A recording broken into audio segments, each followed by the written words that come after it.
Hi there, my name is Dr. Brian Cook. I am a human geographer from the School of Geography, Earth and Atmospheric Science at the University of Melbourne. And in this video, I will briefly introduce Activity 6 for the ACIAR-funded research project Next Generation Agricultural Extension, Social Relations for Practice Change. In this video, I'm going to provide a brief introduction and description of Activity 6. I'm going to use as much plain language as I can, and I just want to communicate what this activity is proposing to do and why and how. I want to state very clearly from the opening that this presentation, that Activity 6 is very dependent on findings that arise from Activities 1 through 5. And so that means that this presentation is primarily conceptual and quite speculative. So I'm going to keep it relatively short, and I look forward or I encourage you all to get in touch and offer suggestions or thoughts. What we're proposing to do in Activity 6 is pretty innovative and quite exciting. The structure of this presentation is that I'm going to talk about the previous activities, or activities 1 through 5, that lead into Activity 6. I'm then going to talk about the research questions that shape Activity 6. I'm going to briefly go through the methodology and describe the approach. So it's more than a method, it's a combination of ways that we're going to engage with farmers and with the organizations in Northwest Cambodia that are seeking to support and help farmers as they navigate various challenges in their lives. We can then talk about the planned outputs, and hopefully that'll touch on the outcomes, and then it'll be the conclusion.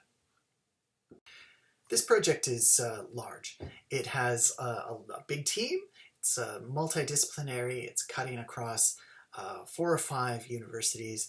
It involves 2 countries. It's also navigating the pandemic and the lockdowns and travel restrictions. It is a complicated thing. And so what I want to do is communicate very, very briefly the activities that lead up to Activity 6 so that we can make sense of why we're doing what we're doing in Activity 6 and how it fits within the wider structure of the project. So the first activity is an engagement with power, with experts, with those with decision-making authority, both internationally in Southeast Asia and in Cambodia. And so these are engagements or interviews with people who have done agricultural extension, who have led projects, who have explored the issues and confronted the challenges of agricultural extension. And so Activity 1 is about setting the context, establishing a foundation in terms of what those in positions of power think. Activity 2 is to undertake a census of the farmers and the people who we are engaging with on the ground. And so this is a baseline census of individuals, their families, everybody in it, the assets, and really a detailed accounting for the people who are the focus of this research. Activity 3 is like Activity 2, but focused on their land, their asset, or their primary asset as farmers. So this is about getting a sense of how much land they have, what kind of land title they have, what kind of practices they undertake, what they used to do with it, how the kind of practices that are ongoing arose, changes that they've attempted and maybe not kept. It's a focus on land as an actor in the wider assemblage of farmer decision-making and agricultural extension. So if we're going to get to know the household and its members and its family, we also need to treat their primary asset with the same attention, with the same sort of analytic.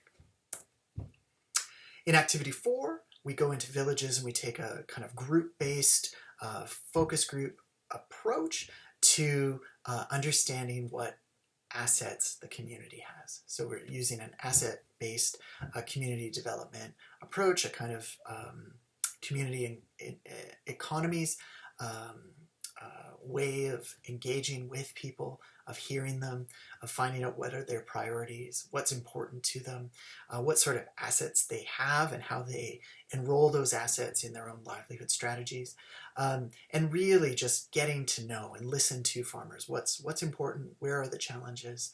How have they tried to evolve or to implement different practices? And really, let's not assume that agriculture is their primary focus. How does agriculture and agrarian change fit within their wider family and lives? And it could be that it's of a declining importance, or they're trying to escape production and agriculture, or that they have other plans that are on a longer term that supersede things that they're doing at the moment. Then we want to look at the success stories that come out of those focus group meetings and really spatially analyze them with attention to the social relations, the networks that arise around success.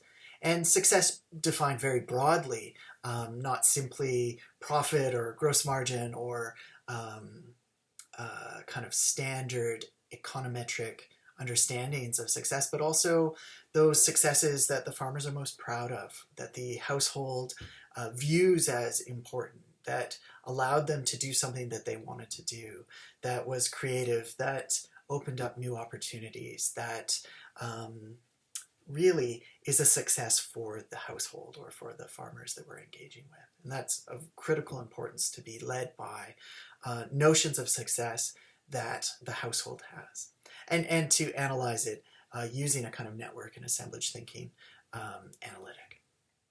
And that brings us to activity 6, and that is to actively support the development of livelihood activities.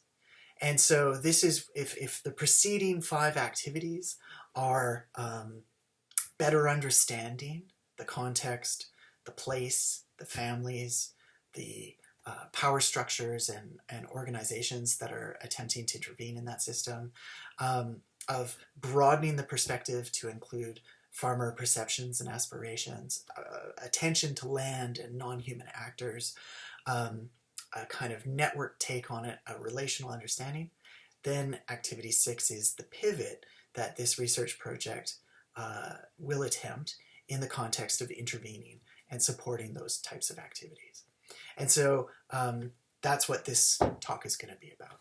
Now, just as an aside, activity 7, which follows, is very much an accounting and analysis activity that really says, all right, we've gotten to know the farmers, we've found out what they want, we've supported them in implementing those pathways in many different ways. Let's measure the impact of that approach, okay, or of that support, and really compare and get a valuation for whether or not centering farmers, supporting them on what they want, has any impact, or what kind of impact, or any detrimental parts, or who benefits, what types of farmers do. Is there a distribution within the family unit where some people are more benefited than others? And so it's a really nuanced, and I hope really deep take on this notion of value and impact. Activity 6 is guided by 4 research questions. The first being, how do different groups of farmers respond to different forms of support for their preferred on-farm practice change? So we do focus on agricultural practices, and that's not to say that we are limited to them, but even if we were to support a non-agricultural practice, this project is very concerned about how, or very interested in, how change to a non-agricultural practices affects the equation or the decision-making within a family unit that pertain to agriculture. And so I think one of the most interesting examples could be childcare.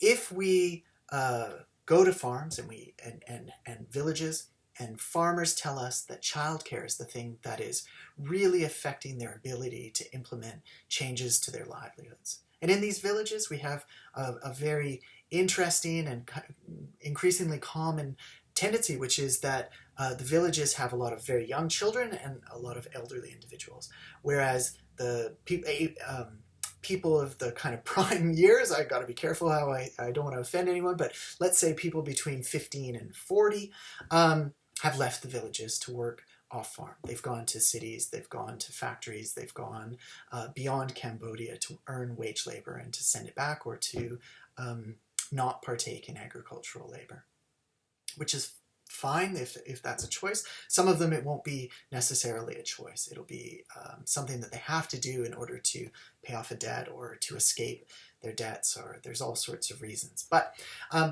let's say, as a result of that exodus of people of those kind of Middle Ages, that childcare becomes this issue that's preventing older generations who have caring responsibilities from undertaking agricultural change and practices.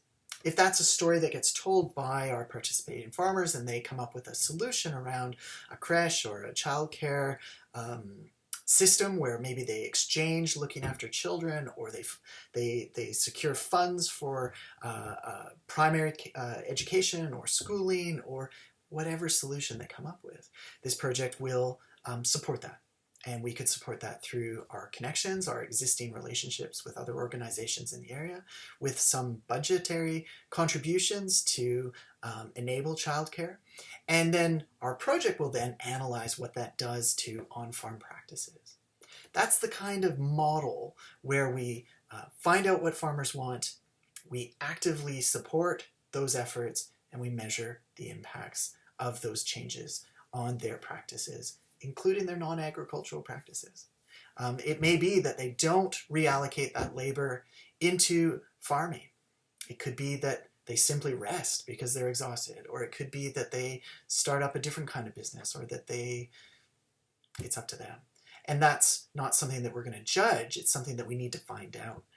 Because the wider discussions around agricultural extension and supporting farmers, and then that'll lead to all sorts of behavior changes, is really hypothetical. It's theoretical.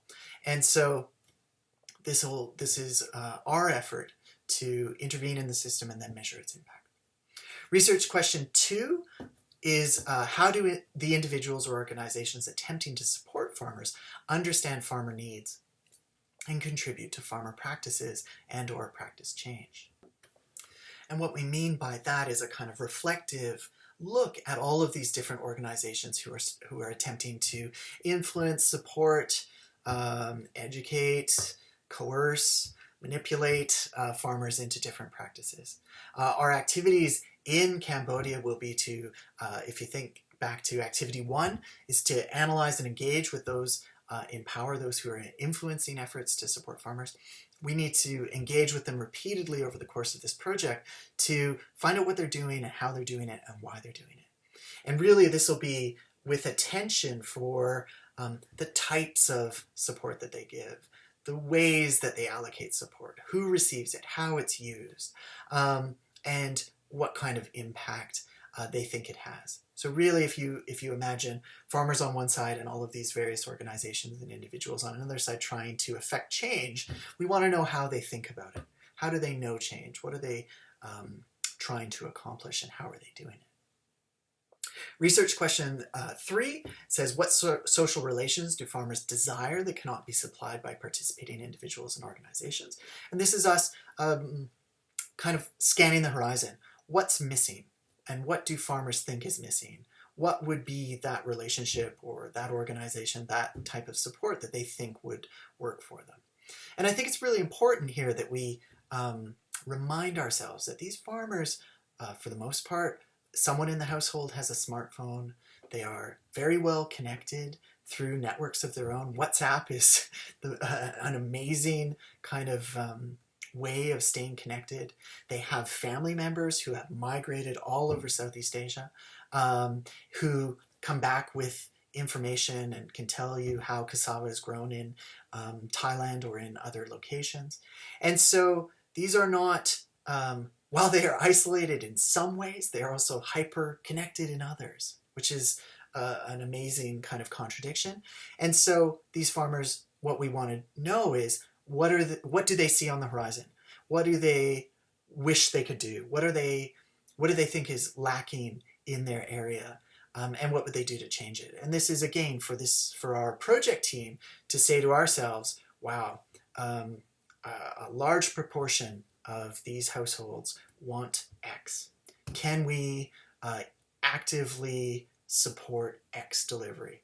And that will ideally be an organization in the area who is trying to already deliver X, but it may be that we support that somehow, and that we then follow that delivery of a service or support and measure whether it's the nature of its impact on those farmers who've asked for it.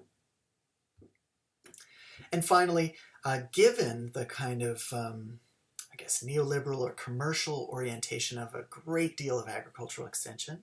It is agricultural extension within, the sustainable development discourse, the climate change discourse, is often viewed as a service that should be for profit. And that's a really interesting change, or it's a tendency within the development sector that has happened since the 1980s, and the kind of widespread neoliberal change within development policy. And we want to look at that in depth. We want to know how the farmers and supporting organizations understand the commercial sector, with a special emphasis on microcredit and indebtedness.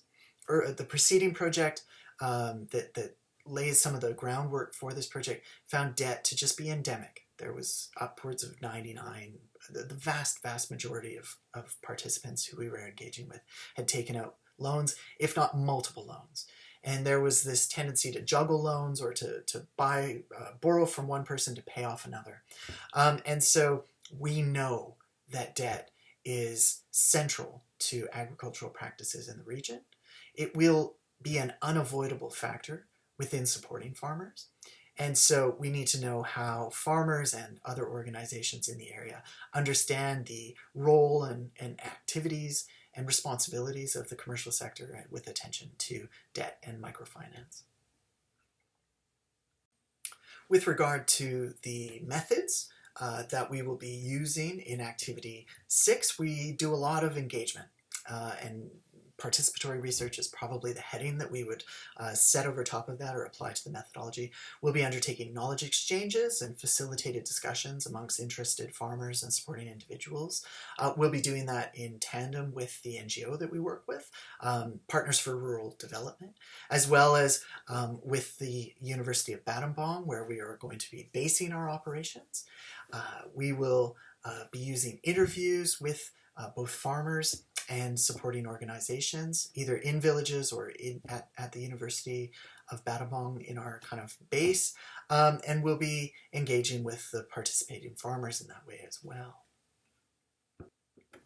More kind of plain language or operationally, I guess, Activity 6 is going to undertake a series of collaborations with farmers. We're going to facilitate individual farmers or groups of farmers to identify the preferred agricultural practices and enabling relations that they think they need to successfully and lastingly implement some sort of change on the farm that they think will benefit them. And while many of the farmer-led practices may extend beyond traditional boundaries of the agricultural sector, the project will maintain focus on household impacts and how those then spill over into agricultural practices.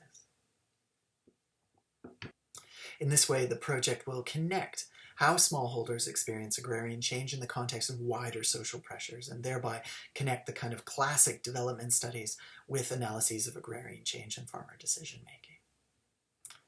Sessions with farmers are going to have to follow their lead, right? We can't dictate how farmers are going to want to do this. So we have to appreciate that what comes next is us thinking through and having had experience with this sort of thing, what might work, what we hope will work.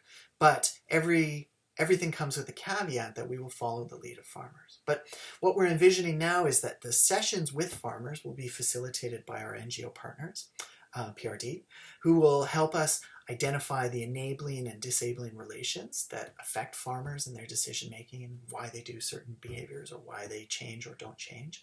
And that really will be drawn out of the experiences that come out of activities 4 and 5.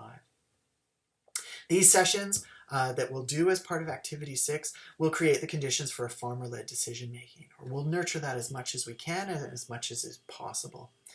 In cases where farmers require capital or expert advice or demonstration from some agricultural expert or experience to implement some sort of practice change, the project will dedicate funds to supporting those initiatives. Okay. And with the previous project, we did one such thing. We practiced or we trialed this sort of approach. Farmers told us that they wanted help with pest and disease management. And so the team brought in an expert who was absolutely amazing, Dr. Tin Ai, with pest and disease management in the context of cassava. We ran group engagement activities over days with them.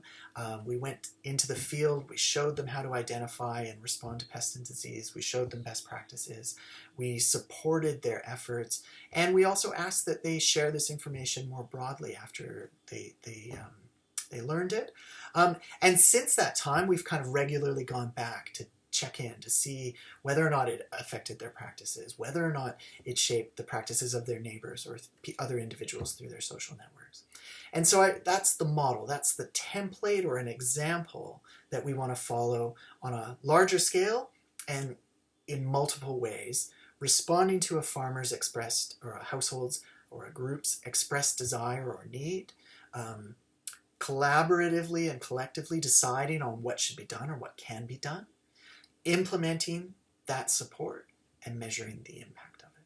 I think in a nutshell, that's probably activities, well, the culmination of activities 1 right up to activity 6, with the assessment of the impact being activity 7.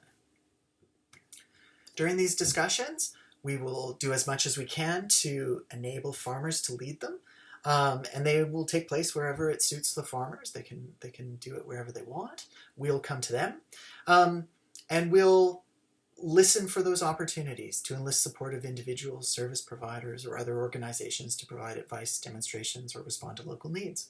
And we will facilitate those connections.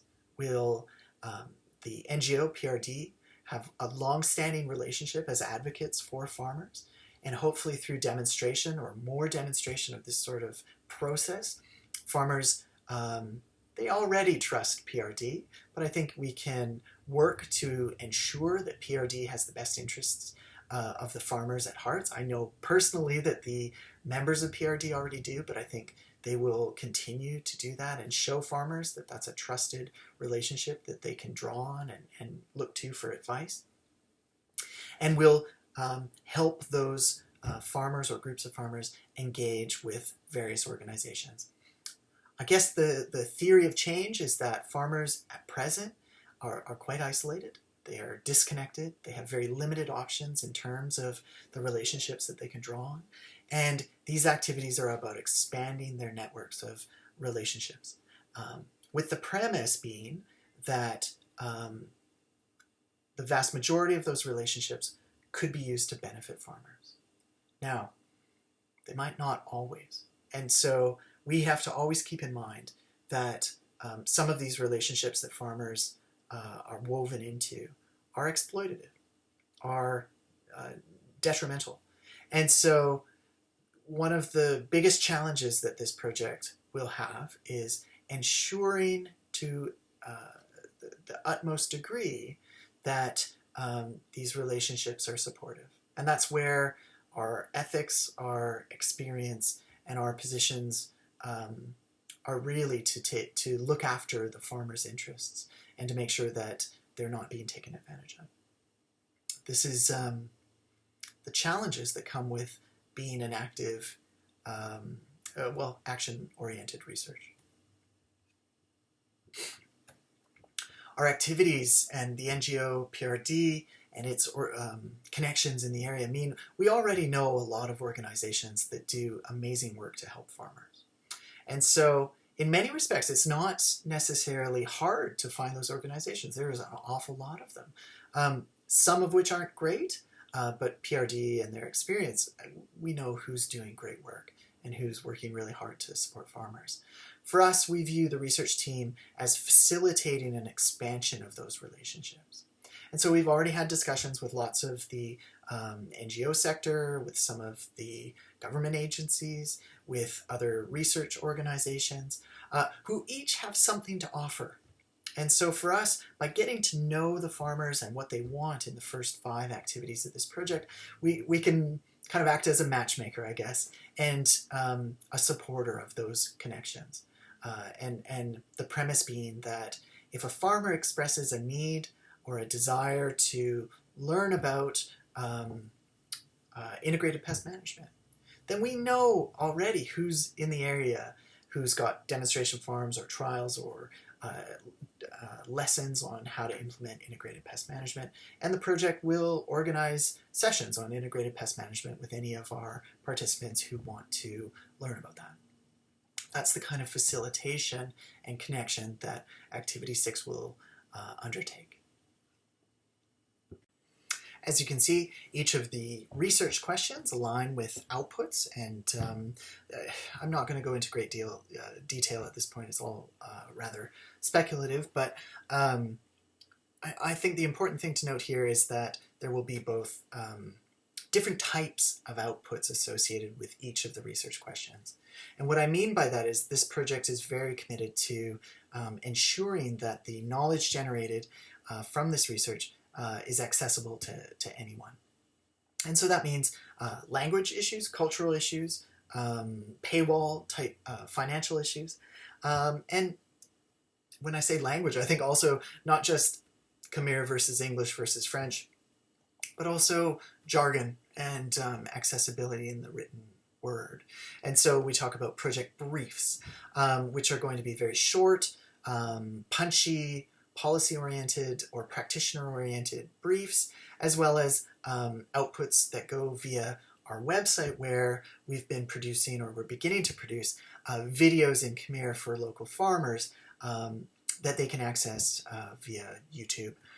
So there's a range of outputs, each associated with the research questions, to ensure that we're not just speaking to other academics, we're not just speaking to the donor community, we're not just speaking to practitioners, and we're not just speaking to farmers, but that we have pathways of engagement, or dissemination, I suppose, for each of those major groups, and that we make as much of it as possible freely accessible. And that's Activity 6.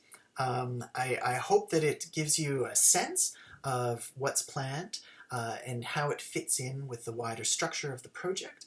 And I look forward to hearing from you, from any questions or comments or concerns, or if you're interested in being involved, please get in touch. Take care.